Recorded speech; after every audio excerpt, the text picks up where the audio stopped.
നേരിടുന്ന ഏറ്റവും വലിയ സാമൂഹിക വെല്ലുവിളികളിൽ ഒന്നാണ് വർദ്ധിച്ചുവരുന്ന ലഹരി ഉപയോഗം. ഈ സാഹചര്യത്തിലാണ് ഒരു സ്വകാര്യ ഡിസ്റ്റിലറി തങ്ങളുടെ പുതിയ മദ്യത്തിന് പേരിടുവാൻ പൊതുജന മധ്യത്തിൽ മത്സരം സംഘടിപ്പിച്ചത്. ഇത് അബ്കാരി ചട്ടങ്ങളുടെ നഗ്നമായ ലംഘനമാണെന്ന് മാത്രമല്ല, ഒരു പരിഷ്കൃത സമൂഹത്തിന് ചേരാത്ത നടപടിയായിട്ട് കൂടിയും സർക്കാരിന്റെ അധികാര പരിധിയിലുള്ള സ്ഥാപനത്തിന്റെ നേരെ സർക്കാർ തുടരുന്ന കുറ്റകരമായ മൗനം പ്രതിഷേധാർഹമാണ്. വ്യൂ പോയിന്റ് ചർച്ച ചെയ്യുന്നു മദ്യക്കമ്പനികളുടെ മാർക്കറ്റിംഗ് തന്ത്രവും സർക്കാരിന്റെ ഇരട്ടത്താപ്പും. കേരള അബ്കാരി നിയമപ്രകാരം മദ്യത്തിന്റെ പരസ്യം നൽകുന്നതിനോ ലഹരി ഉപയോഗത്തെ പ്രോത്സാഹിപ്പിക്കുന്ന രീതിയിലുള്ള പ്രചാരണങ്ങൾ നടത്തുന്നതിനോ കർശനമായി വിലക്കുണ്ട്. പേരിടയിൽ മത്സരം എന്ന പേരിൽ പൊതുജനങ്ങളെ ആകർഷിക്കുന്നത് പരോക്ഷമായൊരു പരസ്യതന്ത്രമാണ്. ജനങ്ങളുടെ സർഗാത്മകത മദ്യത്തിന് പേരിടാൻ ഉപയോഗിക്കുന്നതിലൂടെ മദ്യത്തെ ഒരു സാധാരണ ഉപഭോഗ വസ്തുവായി ചിത്രീകരിക്കുവാനാണ് കമ്പനികൾ ശ്രമിക്കുന്നത്. ഇതിനെതിരെ നടപടിയെടുക്കേണ്ട സർക്കാർ നിശബ്ദത പാലിക്കുന്നത് ഗുരുതരമായ പിഴവാണ്.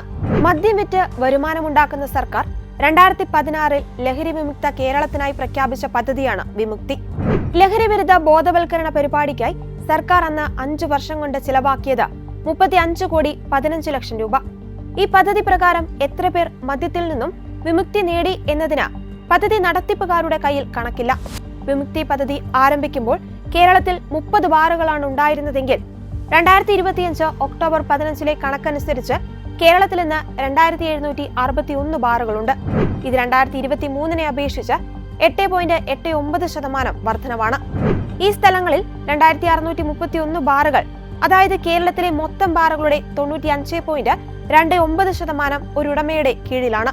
ബാക്കിയുള്ള 130 എണ്ണം, അതായത് 4.71% വലിയ ബ്രാൻഡുകളുടെ ഭാഗമാണ്. ഒരു വശത്ത് വിമുക്തി പോലുള്ള പദ്ധതികളുടെ ലഹരിക്കെതിരെ ബോധവൽക്കരണത്തിനായി കോടികൾ ചിലവഴിക്കുന്ന സർക്കാർ, മറുവശത്ത് വരുമാനം മാത്രം ലക്ഷ്യം വെച്ച് മദ്യക്കമ്പനികളുടെ ഇത്തരം നിയമവിരുദ്ധ നീക്കങ്ങൾക്ക് നേരെ കണ്ണടയ്ക്കുന്നു. പുതിയതായിട്ട് നിർമ്മിക്കുന്ന മദ്യത്തിന് പേരും ലോഗോയും നിർദ്ദേശിക്കാൻ ബിവറേജ് കോർപ്പറേഷൻ പൊതുജനങ്ങൾക്ക് അവസരമൊരുക്കുന്ന പാരിതോഷികം മുൻകൂട്ടി പ്രഖ്യാപിച്ച് നടത്തുന്ന ഈ നീക്കം രാജ്യത്തൊരിടത്തും കേട്ടുകേൾവി പോലും ഇല്ലാത്തൊരു കാര്യമാണ്. അതുകൊണ്ട് നിശ്ചയമായും ബിവറേജ് കോർപ്പറേഷൻ ഈ നീക്കത്തിൽ നിന്ന്, ഈ നടപടിയിൽ നിന്ന് പിന്മാറണം. നിശ്ചയമായിട്ടും വകുപ്പ് ഭരിക്കുന്ന മന്ത്രി MP രാജേഷ് ഇതിന് മറുപടി പറഞ്ഞേ പറ്റൂ. ഇതൊരു സറോഗേറ്റ് അഡ്വർടൈസ്മെന്റ് ആണ്, ഇൻഡയറക്റ്റ് അഡ്വർടൈസ്മെന്റ് ആണ്. മദ്യത്തിനു പരോക്ഷമായോ പ്രത്യക്ഷമായോ പരസ്യം പാടില്ല എന്ന് നിയമവ്യവസ്ഥ നിലനിൽക്കെ നമ്മുടെ യുവതലമുറയെ, നമ്മുടെ കൊച്ചുകുട്ടികളെ പോലും മദ്യപാനം അത്ര മോശകരമല്ല എന്ന് തോന്നിപ്പിക്കാൻ തക്കവിധം ഈ ഒരു നീക്കം നടത്തുന്നത് നിശ്ചയമായിട്ടും സർക്കാർ പിൻവലിക്കണം. ആ നീക്കത്തിൽ നിന്ന് സർക്കാർ പിൻവലിക്കണമെന്നാണ് KCBC മദ്യസമിതിക്ക് ആവശ്യപ്പെടുവാനുള്ളത്. കുട്ടികളെ പോലും ഇതിന് മത്സരത്തിൽ കുട്ടികൾ പോലും പങ്കെടുക്കുന്ന ഒരു സ്ഥിതിവിശേഷം ഉണ്ടാവും. പാരിതോഷം കിട്ടാനും അല്ലെങ്കിൽ അവർക്ക് പ്രചാരം ലഭിക്കാനും ഒക്കെയായി നിശ്ചയമായി നമ്മുടെ കുട്ടികൾ പോലും ഈ മത്സരത്തിൽ പങ്കെടുക്കും. കഴിഞ്ഞ 10 വർഷമായി മദ്യവർജനം പറയുകയും മുട്ടിനും മദ്യശാല അനുവദിക്കുകയും ചെയ്തുകൊണ്ടിരിക്കുകയാണ് നമ്മുടെ സർക്കാർ. മദ്യപന്റെ മദ്യാസക്തി എന്ന ബലഹീനതയെ ചൂഷണം ചെയ്യുകയാണ് സർക്കാർ. അതുകൊണ്ട് ജനദ്രോഹപരമായ നയങ്ങളിൽ നിന്ന് ഈ സർക്കാർ പിൻവലിഞ്ഞേ മതിയാവും. ന്യൂ ഇയറിനോടനുബന്ധിച്ച്, പുതുവർഷത്തോടനുബന്ധിച്ച് മദ്യശാലകളുടെ സമയവും ദീർഘിപ്പിച്ചു കൊടുത്തിരിക്കുകയാണ്. ഇതിന്റെ ലക്ഷ്യമെന്താ? അബ്കാരി പ്രീണന നയം പോലെ KCBC മദ്യനിലയം തോന്നിയാൽ, പൊതുജനങ്ങൾക്ക് തോന്നിയാൽ അതിനെ കുറ്റം പറയാനാവില്ല എന്നാണ് ഞങ്ങൾക്ക് പറയാനുള്ളത്. നിശ്ചയമായിട്ടും ജനദ്രോഹപരമായ നയത്തിൽ നിന്ന് നമ്മുടെ ഡിപ്പാർട്ട്മെന്റ്, മദ്യ വകുപ്പ് മന്ത്രിയും അല്ലെങ്കിൽ ബിവറേജ് കോർപ്പറേഷനും പിന്മാറണമെന്നാണ് KCBC മദ്യസമിതിക്ക് വീണ്ടും ആവശ്യപ്പെടുവാനുള്ളത്. മദ്യമൊഴുകുന്ന കേരളത്തിൽ നിന്ന് ലഭിക്കുന്ന ടാക്സ് വരുമാനത്തിൽ മാത്രമാണ് സർക്കാരിന്റെ കണ്ണ്. ലഹരി വിരുദ്ധ പോരാട്ടം വെറും പ്രദർശന വസ്തുവായി മാറുന്നു എന്നതാണ് യാഥാർത്ഥ്യം. സോഷ്യൽ മീഡിയ വഴിയും ഇത്തരം മത്സരങ്ങൾ സംഘടിപ്പിക്കുന്നത് വഴി യുവാക്കളെയും വിദ്യാർത്ഥികളെയും ലഹരിയുടെ ലോകത്തേക്ക് ആകർഷിക്കാനാണ് കമ്പനികൾ ലക്ഷ്യമിടുന്നത്. ഒരു ബ്രാൻഡ് നാമം ജനങ്ങൾക്കിടയിൽ ചർച്ചയാകുന്നതിലൂടെ അത് ഉപഭോഗത്തിലേക്ക് നയിക്കുമെന്ന് കമ്പനികൾക്കറിയാം. മദ്യ കമ്പനികളുടെ ഈ വിപണന തന്ത്രത്തിന് മൗനാനുവാദം നൽകുന്നതിലൂടെ സർക്കാർ ഒരു വലിയ തലമുറയുടെ നാശത്തിനാണ് കൂട്ടുനിൽക്കുന്നത്.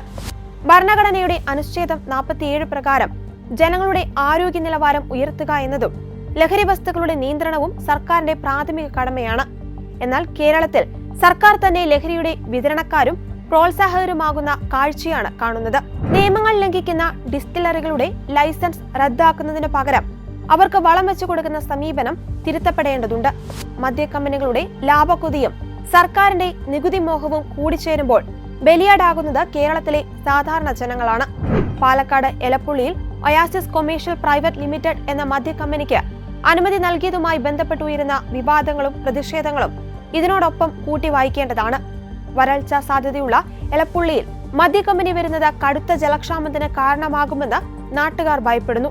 പ്രതിദിനം ലക്ഷക്കണക്കിന് ലിറ്റർ വെള്ളം കമ്പനിക്ക് ആവശ്യമായി വരുമെന്നാണ് കണക്കുകൾ.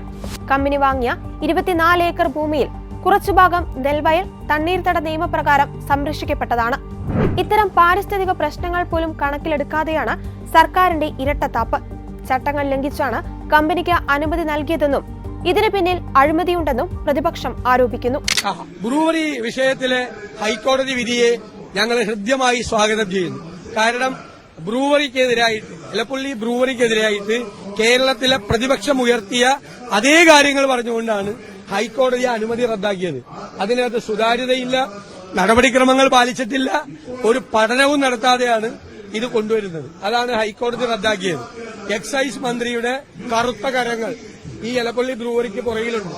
ഈ സർക്കാരിന്റെ കറുത്ത കരങ്ങളുണ്ട്. അത് അഴിമതിയായിരുന്നു. ഡൽഹി മദ്യനയ കേസിൽ ബ്ലാക്ക് ലിസ്റ്റ് ചെയ്യപ്പെട്ട കമ്പനിയാണ് കേരളത്തിൽ കൊണ്ടുവന്നത്. ഇവിടെ ഇങ്ങനെ എലപ്പള്ളിയിൽ ബ്രൂവറി തുടങ്ങാൻ പോണ കാര്യം ഇന്ത്യയിൽ വേറൊരു കമ്പനി അറിഞ്ഞില്ല. ഇവര് മാത്രം അറിഞ്ഞു. ഇവരോട് മാത്രം ചർച്ച ചെയ്ത് ഇവരെ കൊണ്ടുവന്ന് അവർക്ക് മാത്രം കൊടുക്കാനുള്ള വലിയ അഴിമതിയാണ് അതിന്റെ പുറകിൽ നടന്നത്. അതാണിപ്പോ ഹൈക്കോടതി റദ്ദാക്കിയിരിക്കുന്നത്. കഴിഞ്ഞ 10 വർഷമായി മദ്യവർജനം എന്ന പൊള്ളയായ മുദ്രാവാക്യം ഉയർത്തിപ്പിടിക്കുന്ന സർക്കാർ പുതുവർഷാഘോഷങ്ങളുടെ മറവിൽ ബാറുകളുടെ സമയം വർദ്ധിപ്പിച്ചത് വരാനിരിക്കുന്ന നിയമസഭാ തെരഞ്ഞെടുപ്പിനുള്ള ഫണ്ട് സമാഹരണം ലക്ഷ്യം വെച്ചാണോ എന്ന് ജനം സംശയിക്കുന്നു. ലഹരിയുടെ കരാളഹസ്തത്തിൽപ്പെട്ട് തകർന്നടിയുന്ന കുടുംബങ്ങളെയും അതിന്റെ ദുരിതം പേറുന്ന ലക്ഷക്കണക്കിന് അമ്മമാരെയും സഹോദരിമാരെയും വെല്ലുവിളിക്കുന്ന സമീപനമാണ് ഭരണകൂടം സ്വീകരിക്കുന്നത്. കേരളത്തെ ലഹരിമുക്തമാക്കുമെന്ന് പ്രസംഗിക്കുന്നവർ തന്നെ അബ്കാരി മാഫിയകൾക്ക് കൂട്ടുനിൽക്കുന്നത് ലജ്ജാകരമാണ്.